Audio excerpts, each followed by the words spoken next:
Robert Dunsmore, freelance creative guru, and the one more idea guy. There's always one more thing.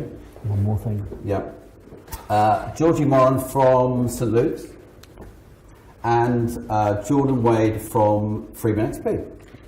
So let's start with the first question. Is design important at events? Roberto, I'm going to ask you first. Yes. There you go. That's a short answer. That's amazing. Georgie. Agree.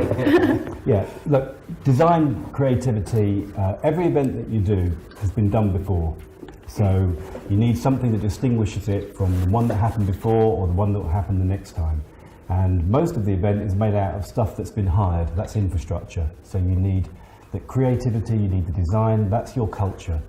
And the culture is the thing that people remember. It's what the museums are full of all over this city. Nobody remembers the infrastructure. So yes, design is important. Excellent. I told you that we did. Georgie. Absolutely, I agree. I think when you're designing an event, you're trying to evoke a feeling on your guests. You want to create a mood and sort of influence their mood throughout the day. So it's incredibly important to get that right, whether that be through colours or entertainment or the music or even the food that you serve. Fantastic.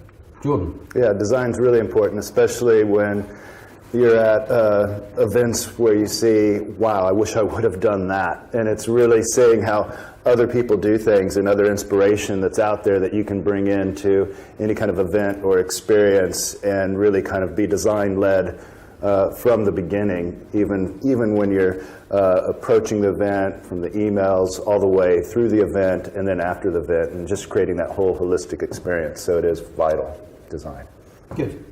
So I forgot to say, guys, if you want to ask a question, you can do that any time. Just put your hand up and I'll throw you the thing. It can hit you in the face, but it'll look really funny on the video, and then you can ask your question. So what is the power of design, Georgie?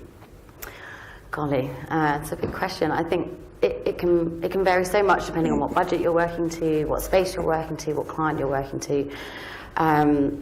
Again, I think I come back to it's that feeling of trying to evoke that feeling on your guests and they can walk in off the street and they are suddenly transported into a totally different world or a different era. Yeah. It's taking them from the mood state they're in outside to the mood state you need them to be in inside. And yeah, what you want, what your client wants to get out of that event, it's down the design will completely control that. Yeah. So is it the environment creates a behaviour? I think so, absolutely, yeah. And what's going on in that space, again, if it's certain entertainment or certain food or music or even a scent can evoke such a feeling of nostalgia for some people. Yeah. Jordan, what is the power of design? Yeah, and the power of design is really important. I mean, it comes down to a matter of choice between all of us, to the phones that everybody is texting on right now and looking at, to the agencies themselves, to the events. I mean, it's no mystery that design-led organizations have higher profit, higher revenue, higher turnover. And you can see that with the likes of IKEA and IDEO and Apple, and people resonate with design, and there's a certain frequency there that really clicks with everyone. And it's even kind of permeated into the way we think, and you'll see that there's a lot of agencies, and what we do as well is design thinking.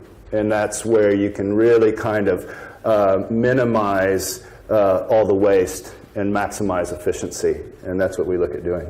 Yeah, great. Robert, what is the power of design?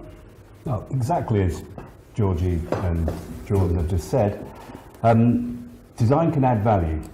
So you've got something, you want to charge a premium rate for it, whatever wherefore, design can add value, which makes somebody want to pay more for it, which makes it really good business. And so anything that you do, design is going to improve it, and it's going to improve its commerciality. Beyond that, in terms of events, we have another opportunity, and that's just using the creative sort of over and above the design. Is an event is a happening, and it should change your opinion about something, about a brand, or it could change your life. And that's what creativity has the power to do. It has the power to change perceptions. You can't do that with anything else. There's a question that's been submitted, Jordan, and I'm sorry to ask you this one first, but how does one become creative? Who asked that question? Is it one of you? No.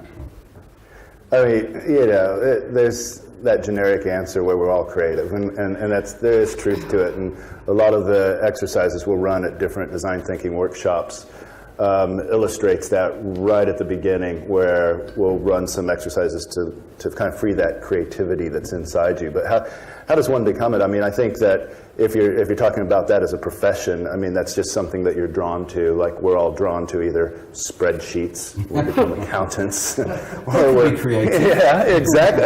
I'm not saying it's not. You can be very creative. Yeah.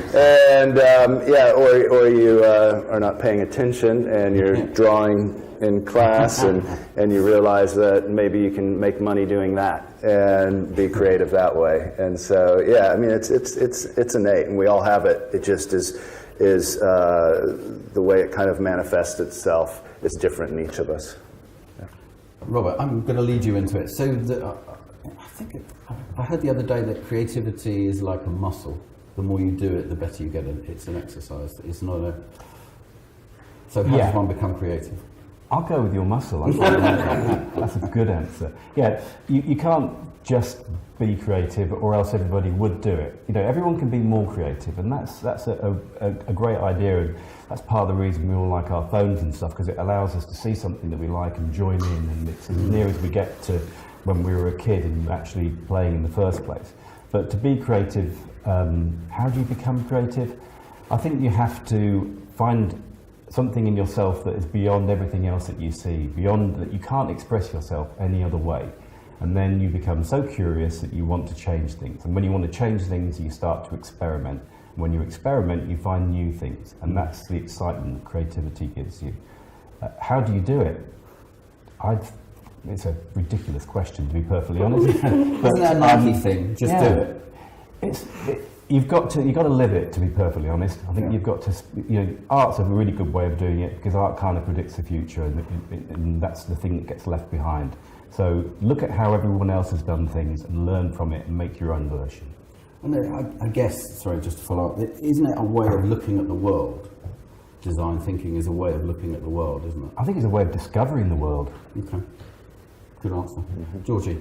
I agree. How do you become creative? I think, as the others have said, it's definitely something that it can be in your DNA. And if it's something that comes naturally to you, it's passion, you'll spend time crafting it.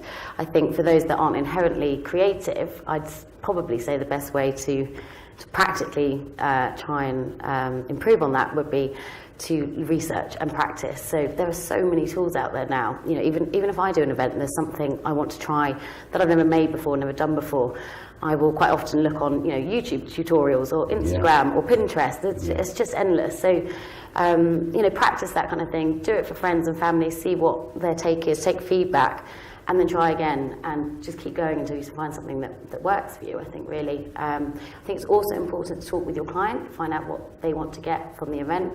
And if you can understand them, you've got a better chance of producing something that they're going to love.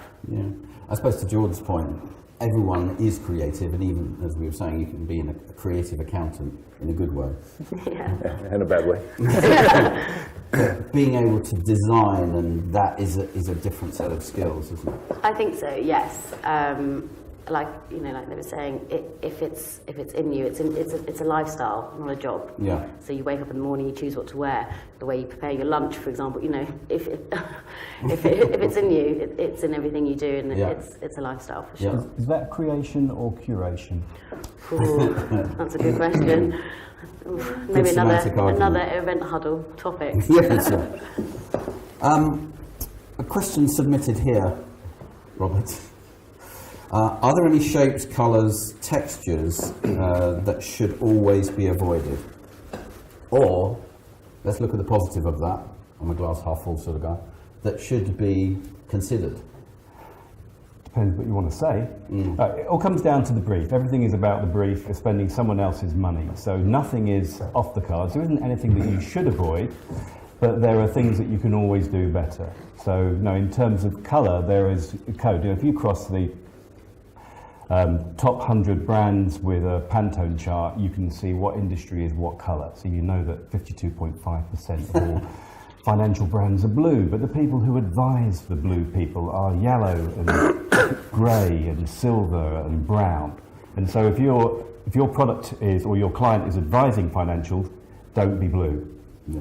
You know, if you're doing something for that you want to charge a premium, it's a luxury brand, 54% of all luxury brands are black, you've got to have a sodding good reason not to be black. So you can use metrics to actually identify something, and then once you know the rules, then break them. Yeah.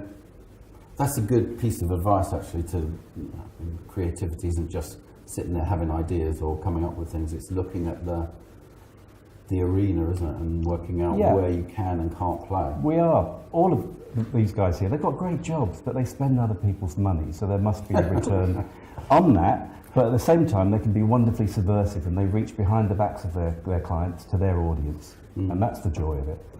And take them into places that they wouldn't normally think of. And then you get more back than you put in. Yeah. It's reciprocity. I love that word. Didn't I say that word? Georgie, are there anything, texture, shapes, colours that you should avoid or use? I don't like to restrict it like that. I think it's all part of the creative process, working out what works and what doesn't. Obviously, if you're working to a brand with a very strong brand identity and brand colours, you'd be silly not to utilise that. But recently, I've had a lady come to me that wants a wedding reception. It's her second wedding, so she said, I don't want white, understandably. She's Italian, she's very dramatic, she's very glamorous, so we're looking at actually dark colours, so blacks and reds, and you know, that's not everyone's taste for a wedding, but for her and her brief, it's quite a Dolce Vita style, so it works well for her. There have been occasions where I've got it wrong. I once used moss in a display which ran throughout the whole venue. We were surprising a client. It was meant to be a beautiful, enchanting woodland, had a lovely, strong scent, and she arrived and she was allergic to moss. So there are things that you can't account for, but you shouldn't be afraid of trying, I don't think. John, is there anything we should avoid? Colours, textures? Yeah, I mean, I thought that was such an obvious question. Pentagons, beige, and then like a rough texture like sandpaper. Unless you're an Australian cricketer, of course. It's just, no, I think that it comes down to preference. It's very subjective, you know. Some of us really like pentagons and the color beige. Others don't. And to me, it's always about the experience itself, and really understanding what you're trying to solve and the story you're going to create. And so that's when all of those things can come into play at that moment in time, and you can't come in there with a preconceived idea that, you know, otherwise everything I would design would be black because I like the color black. It would probably be matte because I think that's a nice texture, and I like squares. So, but, you know, other than that, we know what we're going to get from you then. Yeah. So, Jordan, I just want to ask you another question, because your job title is experience designer, is it? Yeah. Brand experience designer. Yeah, brand experience designer. Yeah. So, how does that relate in creating experience? What do you look at in the totality of an experience to create a design? Yeah, I mean, actually, we've created this kind of, it's called the 7XP factors, and it's a framework. And the problem is, a lot of people say, what do you think about the design? And again, like I said, like beige and all of that, it's all subjective. And so we have, you know, the first one is always to focus on the hero, the product, the brand, the experience itself. And then the second element is always design, and that's what frames it in an iconic environment. And then we go on through storytelling, engagement, hands-on, and then shareable media. And then we always looked at something that's a brand artifact itself, and that's something that you can take away from any event. And you know it when you get something from an experience that you take away and it just sits on your desk at work or at home in a prominent place. You've really hit a home run there. And I'll remember the one piece that I always loved was, if anybody has ever been to the Guinness Storehouse in Dublin, #1 tourist attraction in Dublin, #4 brand attraction in the world. The ticket that you used to get there for the first 10 years wasn't a piece of paper. It was an acrylic pebble, they called it, and it was clear, it looked like a paperweight, and inside it was a drop of the DNA of the brand of Guinness. And you walked through the whole event carrying this thing all the way up to the gravity bar, where you showed them this pebble and you got your free pint of Guinness. You put it in your pocket, went to work next week, forgot about it, pulled it out, put it on your desk, somebody came by and asked you about it, And guess what you did? You told the whole brand experience story to them of what you had there. And so that's really vital. Yeah. Go imagination. Yep. Yeah. Yeah. Georgie, does an event need a strong creative concept to start with, or can it evolve during the life of the event? I think for me now, it's rare that someone will come to me and say, I want, this is the concept I want, or this is the theme that I want. Yeah. If they do, I tend to sort of try and work out what it is about that theme that they're sort of fixating on, and try and extract that, and then think about ways to bring it into sort of a more current and sort of latest trends. Yeah. But I think equally, when I work on TV sets and styling sets, we have to have a very strong concept from the beginning. We have to know exactly what that's going to look like in shot. We've got a day to shoot it. It's got to be to the book. But I can plan, and then on the day I will have a marquee full of props and extras and things like that in my back pocket, because you never know what's going to work on the day. You see it once you see it in shots, once you see it against daylight, everything can change. So I think it's important to be able to be flexible with your concept. Yeah. But there's definitely room for it to progress and to grow and get better. You'll start to see some things work better than others as the time progresses. Cool. Jordan, do you need a strong event concept to start, or can it evolve over the life of the event? Yeah, and I always believe that you come up with a concept in the beginning, and again, that's informed by what the brief is. And with that, you can create a good story for the event. And so, absolutely, I think you need the concept first. And only by it can happen the other way, but I just find it stronger to do it first. Robert? Yeah, I'm with the guys on this. Obviously, I want to have a strong idea at the beginning, because it's much better if you understand what it is that you're trying to do. You understand all of the issues. Then you have ideas that negate the bad bits of the issues and build a platform on the good bits that you're going to take somewhere, and you can all work towards the delivery. In reality, there's two models that appear to happen, and they depend on the client. If the timeline is, from getting the brief to delivery, if you've got a arsey client, then you spend most of your time fucking around doing nothing, and then you sort of like panic at the end and do all the work while you're crying, and then you deliver it and wherefore.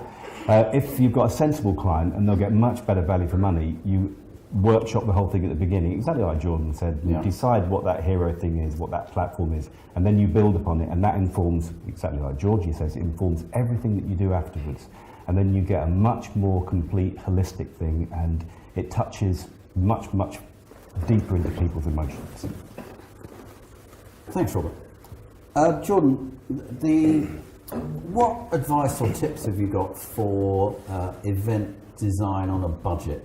Budget is one of those things that everyone is concerned about with the reduction. So, any thoughts you could share on design applied to events on a very, very tight budget? The first thing I do is always ask why. Why they've got no money.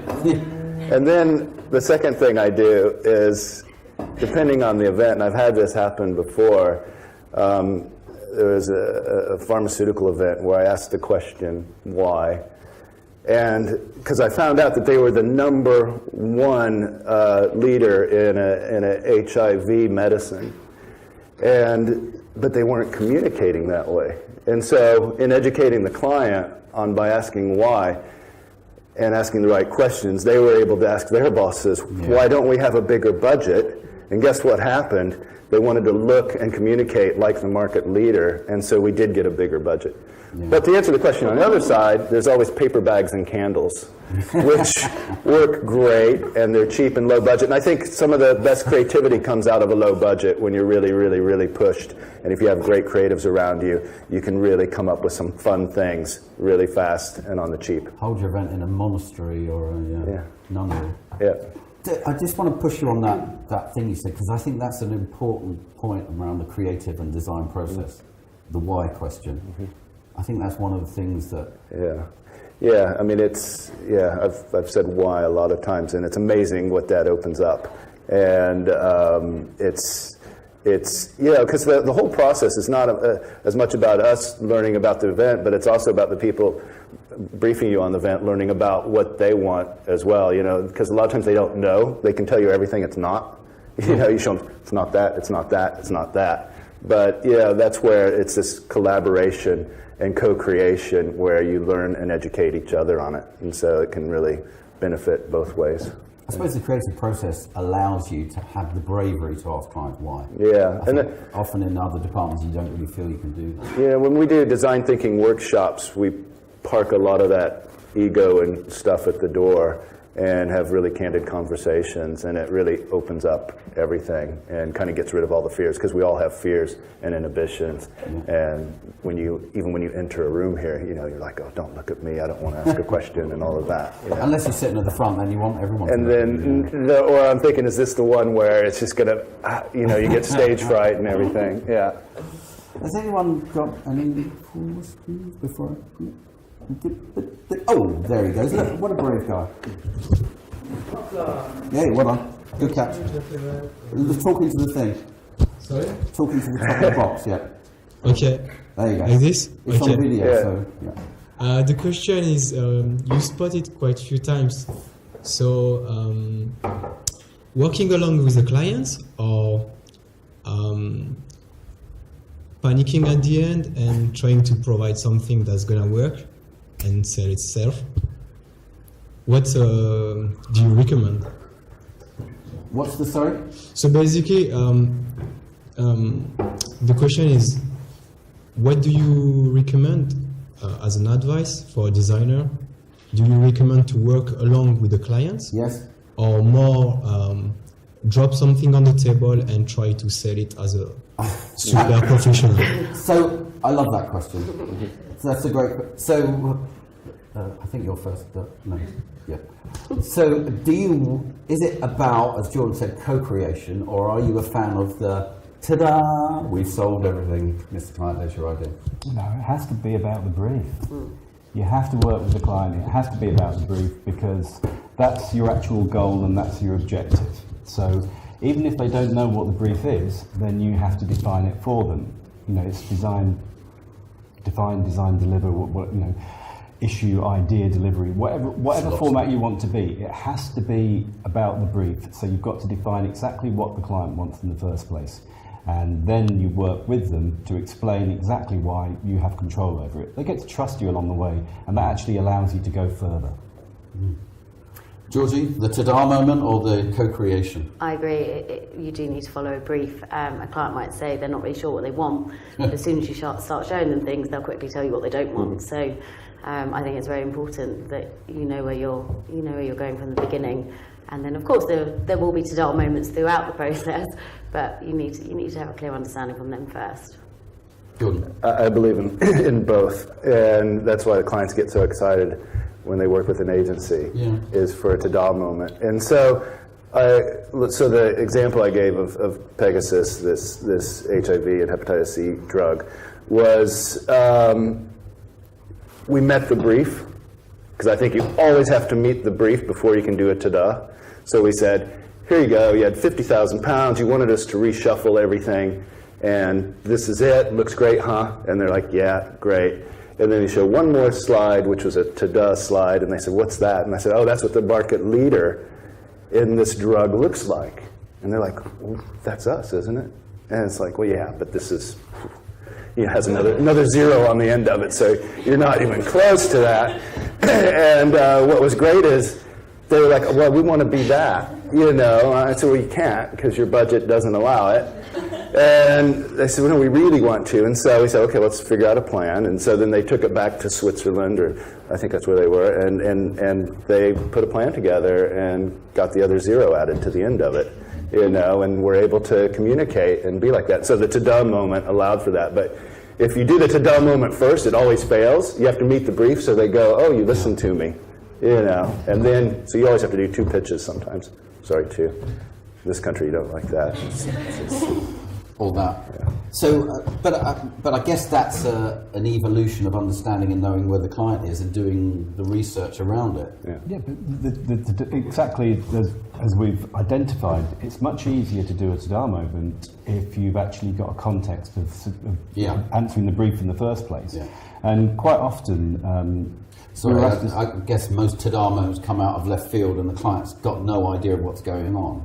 And if you've done the research, created some context. I work for lots of agencies, so after the meeting, I tell them to our moment to the agency outside the room, and they go back in and tell the client, and they get the credit for it. So, yeah.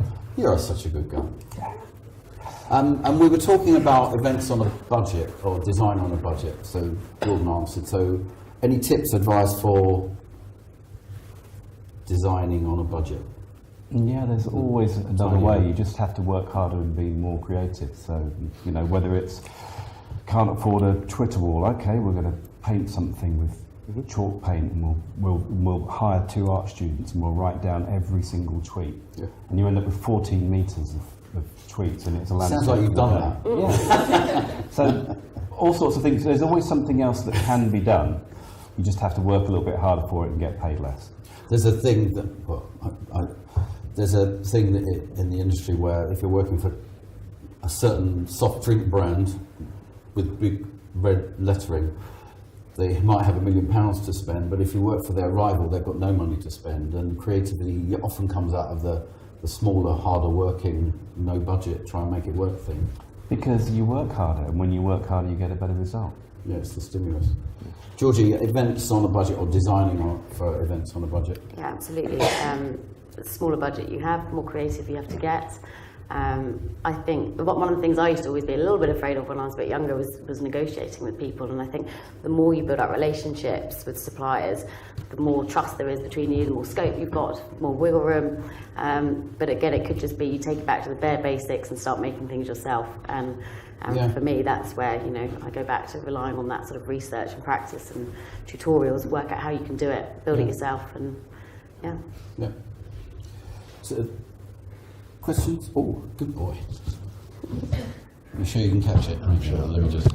Good morning, if it works. Yeah, it does. I suppose this question is more kind of directed at you, Jordan, because, you know, from the kind of brand experience angle. But, you know, as you know, coming from a venue, Tobacco Dock, you know, we're dealing with a lot of creative agencies like yourself, and you know, looking at event design, I think maybe the common misconception would be that people are thinking about the aesthetics of the venue and what they're going to do from a design standpoint. But are you seeing that most of your clients are coming from it from that audience engagement, brand experience angle, and do you think that's kind of more towards the future of events, and that seems to be more important than actually the way that they're going to be decorating a venue and taking, you know, well, as I say, the aesthetics? Is that, you know, when you get a brief and you're collaborating with your team, is audience engagement a higher priority, I suppose, in delivering the product? Yeah, I think absolutely. I get bored really quick.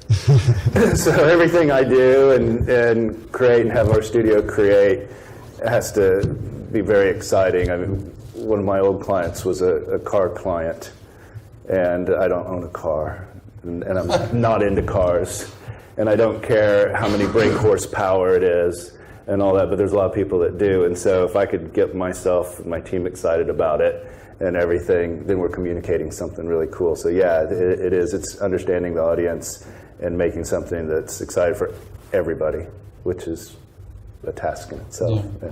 I suppose the question is it more important to design for the audience, or is it more important to design for the design, to make it look and feel? Ultimately for the audience. Yeah. You're reaching behind your client's back.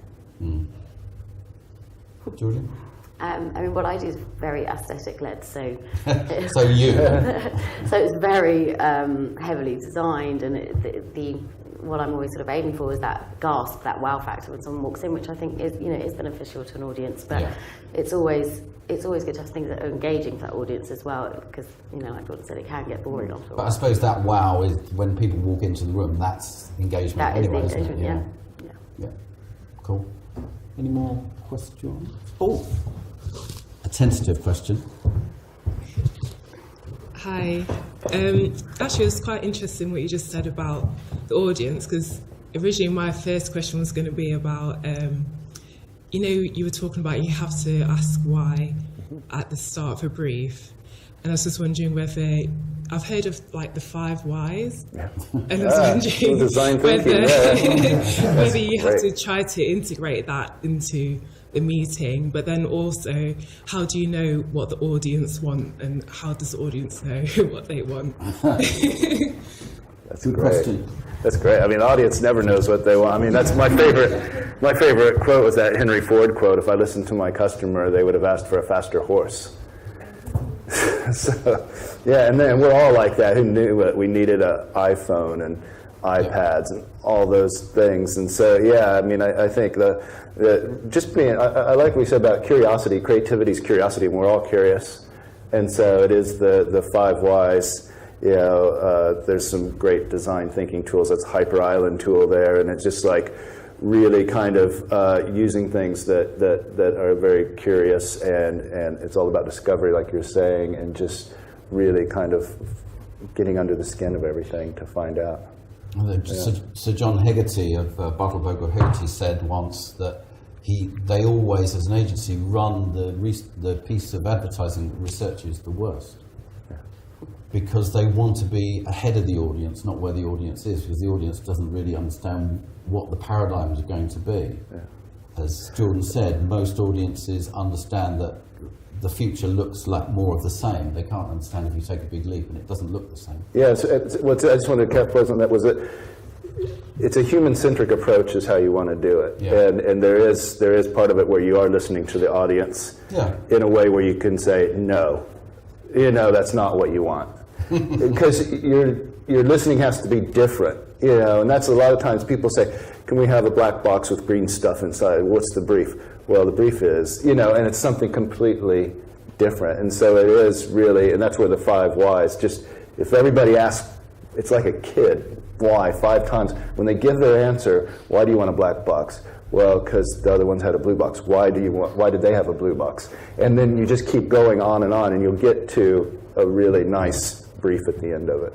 I suppose design thinking and that whole design, Georgie, it's a bravery thing, isn't it? Absolutely. I was just thinking the same thing, that it is always a bit of a risk. You don't know how something's going to go down, and that's part of the excitement of it. But I think in coming back to that, if you are inherently creative, your passion to run with those risks and try it, you know, like the failed moss allergy situations, or you know, you'll have some great successes along the way as well. I think it's. I just want to push on that. So that failed moss thing was a thing, but it didn't stop you doing that sort of stuff, did it? No, definitely not. And you know, for someone else, that would be fantastic.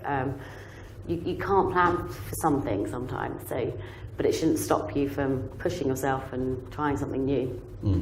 How do you? So I suppose the question over there was, how do you keep engaged with the audience, but keep ahead of the audience so that you can nudge them into the future?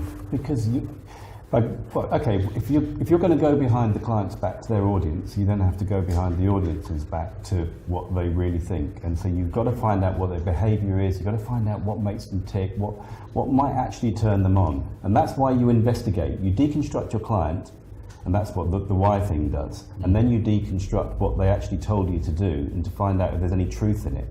And you find a few flakes of truth that you all agree on. That's that whole sort of, you know, stakeholder issue thing, and then you can work on an idea that is context by what all those issues were. And out of that, exciting things happen. And that's when you get whole new sparks that go off, and you can go in completely different directions that have got the same context, but it just wasn't, you know, it wasn't where they started. Yeah. When you're doing something creative, a straight line is not normally the easiest way to go. But I'm getting from you an understanding of what's good for the audience. I think famously, if you ask people what newspaper they read, they would say the Times, but of course the Sun is the biggest selling newspaper. Yeah, because so you they can't don't always tell the truth. No, that's why you look at the behaviour. There's what they say and what they do. And so the behaviour tells you so much more. And then again, if you provide an event and you measure it correctly and you have the right tools to see what people said and actually how they actually behave, you can start to build upon it in the future and give them more of what they really want. Good. Any more questions? Oh, congratulate. Well, I'm going to walk towards you. How about that? Oh, that's so lovely. Thanks. May I ask a practical question? What it is?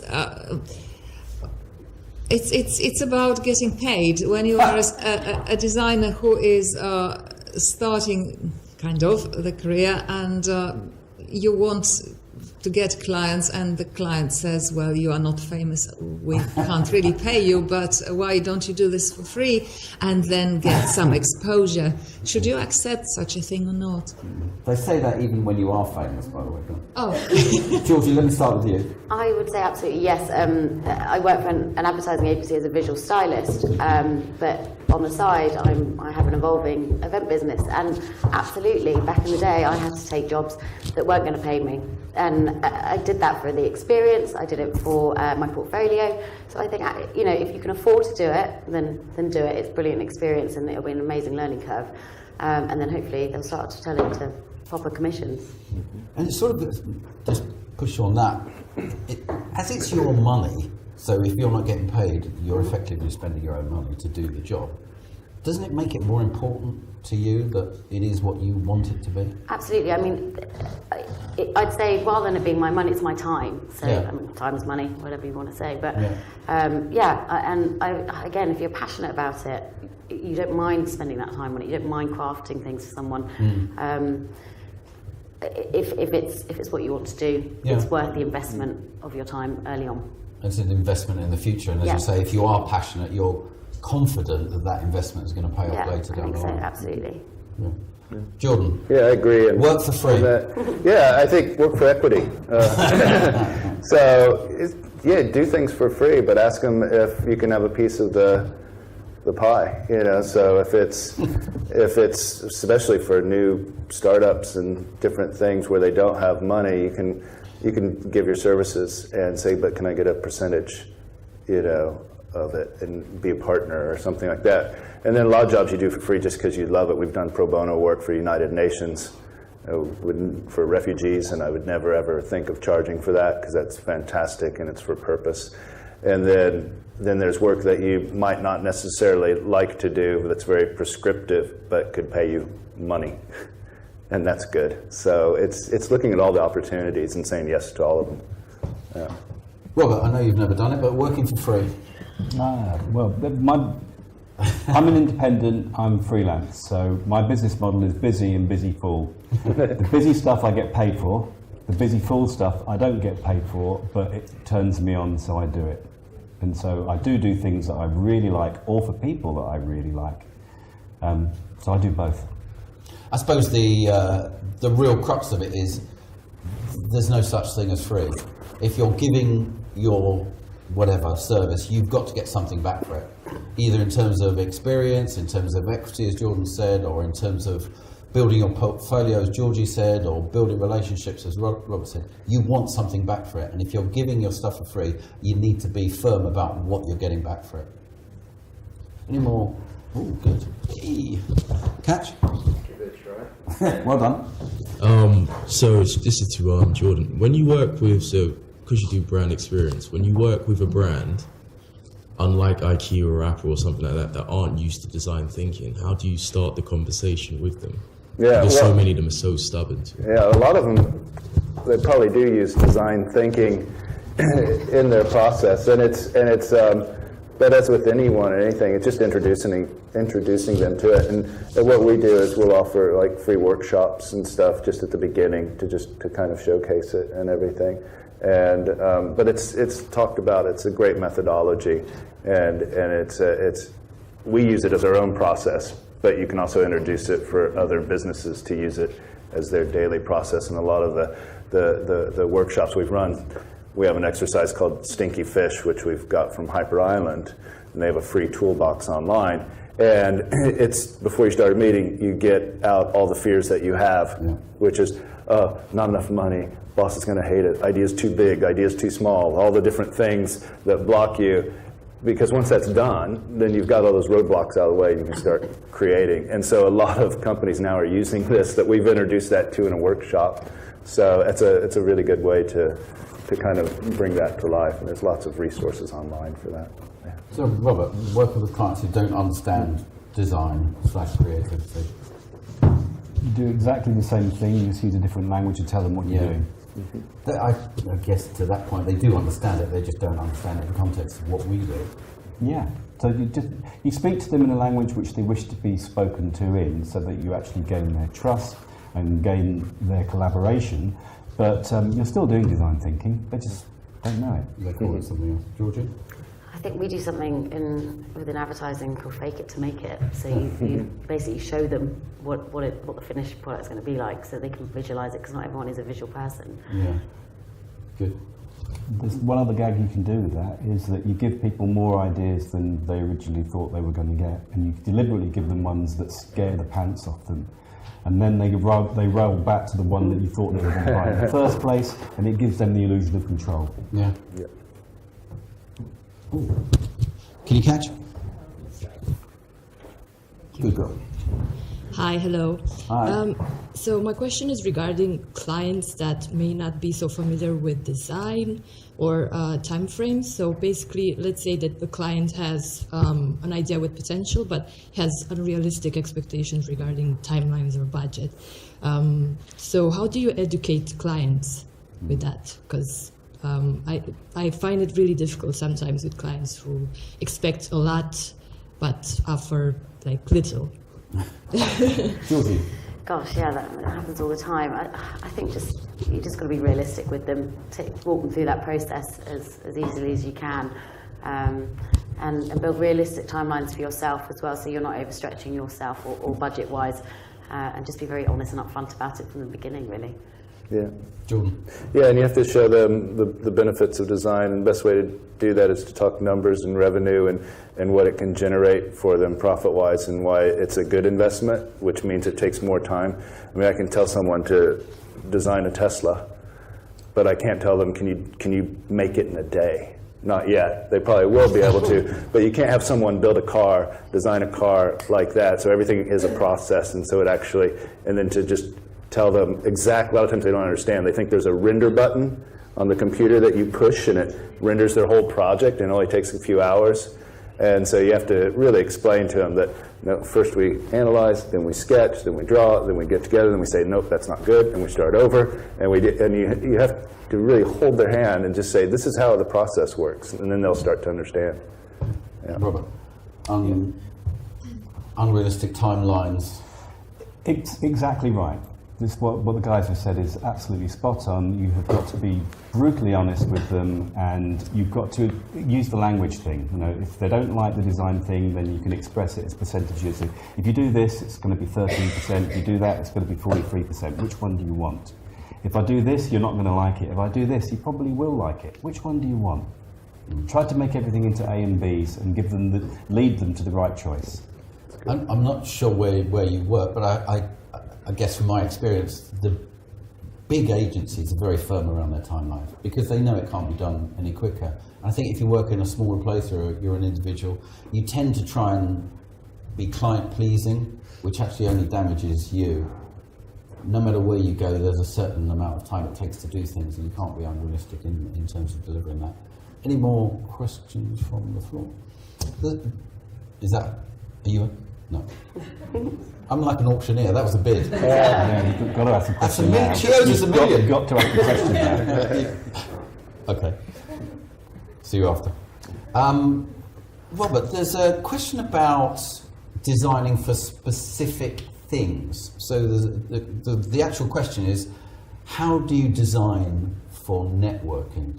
One of the big things that everyone thinks events are about is networking.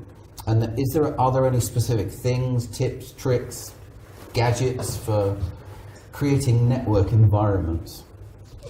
Well, there are lots of gadgets and things that can be used, and you've obviously got a physical networking and you've also got the digital side of things. But at the end of the day, if you've got an event, it's going to be in a venue. And so if you want that networking to work particularly well, activate the venue. And so be site-specific about it. I was in Berlin yesterday looking at a place, looking at where people will walk down corridors, looking at where they'll have their meetings, looking at the routes to and from each of the spaces that they would go to, and you start to populate that route with the things that they need to talk to each other, to stimulate them and to make them behave in a certain way. And so then you put signatures along them that keep them within that event, even when it's in a co-hosted space. So just think of it from the point of view of the audience again, how they work, what age they are, how they dress, how they behave, and then put the right touch points in for them. Because it's those touch points that are going to make them network and not work better together. I suppose if we've learnt, Georgie, if we've learnt anything from Apple, it's the intuitive nature of design. You can learn it just by doing it. Yeah. And networking is one of those things, as Robert said, you've got to give them clues as to what they should be doing in the space. Yeah, absolutely. I mean, networking spaces isn't really my area of expertise. My background is very much the arts and media, but I think, as you were saying, looking at the audience and how they behave, and working around them is probably the best way to approach something like that, yeah. Thanks. Jordan? Yeah, I mean, specific design for specific activities. Yeah, I mean, I like what Robert was saying about creating all these kind of human-centric touch points to create conversations and everything. But I also, I'm like Georgie Teeth, where I don't do that on a day-to-day basis, but I also see it as something that it looks like a fun area that could be really disrupted as well, because it's just like, I think there's something, and we haven't figured it out yet, but you're not all going to talk to each other after this. You're not. It'd be interesting to know what the percentage is, and then to see why can't we raise that. Of course they will. Yeah, this is a special group, but I mean it's interesting. I mean, will we talk to every person and meet every single person and really engage it? Yeah, I just think there's something out there that we haven't figured out yet. We haven't used the other 80% of our brain. Everyone wants to stand at the wall on a table. Don't put any tables near the walls, or don't have any walls. Put all the tables in the middle. Yeah. Just changing stuff around. There you go. I think, Andy, can you catch? Yeah, I think from my perspective as a true networker, I love networking. I think that when you get sent an invite to a big event and they say there's a networking function afterwards, and from an ROI perspective, why am I going to that event is to meet people. I'm a business development person. And then you get to the event, and I use a big trade show as an example, and you get to the event and it's in a loud nightclub, and yes, the drinks are flowing and there's fun to be had, but it's actually asking the question is why, the after function for that event is to network. Then, make it a networking place where people can talk. Yes, there'll be a band in maybe a separate area, but make it about the delegate and make it about what they really want to try and achieve out of it. And I see that more happening quite a lot, where it's been quite selfish to one group of people when you've got like addicted networkers like me that really do want to talk to people. I suppose the issue is they're trying to make it easier, aren't they? And they get confused with what they're trying to do. If it is a networking event, make it a networking event. I saw something really cool. We were talking about a friend of ours, Andrew, and we all had an event at Flight Club, darts. And it was the coolest thing ever. I heard it was digital. You put everybody's names down, and then it randomly put you on teams with different people you didn't know, and that was fantastic. So I think to me, it's combining that not knowing the people and then being a team with them, and then have a common goal together to be as poorly at darts as you can, or whatever it is. But I think that's fun, and that's what that was. To your point, yeah. It really is about sometimes being almost lazy. So what's the easiest thing I can do? It's okay. Well, let's throw it in a loud nightclub. Yeah. But, coming back to your point, to me that makes a lot more sense, and you've thought through that networking bit of the event a little bit more, and people will get value from that, and maybe take it to the next level. There's every person that connects on is a way that you can link them up socially through the social network. You just made a new product. Networking is the joy of not knowing. Ooh. Yeah. What do you think? Any more questions? Get them in quick, we're running out of time. Georgie, there's a question here about, does an event need a central wow, or can it be lots of little wows? I think either can work perfectly well in different scenarios. Again, you're looking at budget, you're looking at the space, I think the number of people you have there. I think if you have some small interactive things going, a variety of small different things going on in a room, that can create a journey for your guests. It can be sort of an evening of exploration. Equally, having one large incentive is something, and it's really engaging with your audience. It will be something that they'll keep coming back to throughout the evening. If they won't tire of coming back to that time and time again. So it just depends on your budget, I think, really, in the space. Cool, thank you. Yeah, I think both can work. It's all about the content and the story. I mean, South by Southwest is a bunch of little events, film, music, interactive, all over the place. And then Burning Man leads up to burning a giant effigy of a human man. And that's a great theatrical piece. So I think you can both work, but it's just how you use them. Yeah. I was going to ask you another question about Burning Man, but I'll stop. Big wow or small wowettes? I think you could take half of the words that have been used today, link them all together and get a perfect answer to that.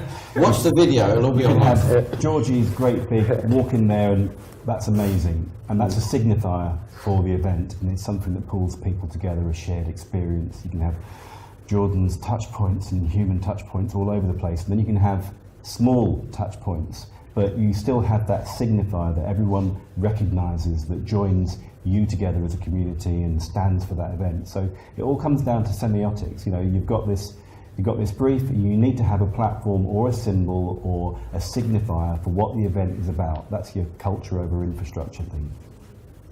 Any more questions? So let's try and move to a close and get to some summary, so I'm going to put you all on the spot. And I'm going to start with you to give those guys a chance to think. Thank you. Sorry, mate. So let's try and narrow it down for the guys. Give them some things to think about that are important for design, personally. Give them some things to think about that's important to communicate to a client around design. And give them some things to think about that's important in terms of the audience or the human-centric approach to design. How many conclusions was that, sorry? Well, no, there's three different. There's for them personally, for their clients, and then for the audiences they deal with. Right, if you want to be creative with your clients, then I'll give you one thing, and that's create dangerously. Because it means that you're going to have to change things, you're going to have to do things differently. So create dangerously, because doing things differently is the only way greatness has ever been achieved. Create dangerously. Good. Cool. Loving that. Georgie? Yeah, also really agree with that. I think that's brilliant. It wasn't me, it's Albert Camus, sorry. Take You it, love own him. it. I think absolutely take the risk. I think don't be afraid to, when you need to outsource and cast the job right. So if you can't do it all on your own, look at the experts that can and work as a project manager or producer to bring all those elements together and oversee it in a different way. Yeah, I want your one. Well, as you say, you've got to pull all these together. There's a video. Yeah. I think three things is be curious, and then second is fail, and then third is collaborate. And those three things kind of answer all three of those questions, and it's what everybody's been talking about here, and I think that's what you really want to try to achieve. Yeah. I think, so my summary would be, and it's the reason why we do these event huddles, corporate growth comes from personal growth. You can't change anything unless you know more, unless you are more, unless you be more. And you guys sitting in this room listening to this debate, it's going to change you. You will know stuff differently than you knew when you walked in. And that's great. And that helps you take it back to your businesses and back to your agencies and act and behave differently, which drives growth. And I think that's why these things are important, and thank you for attending. Please thank our amazing panel. Thank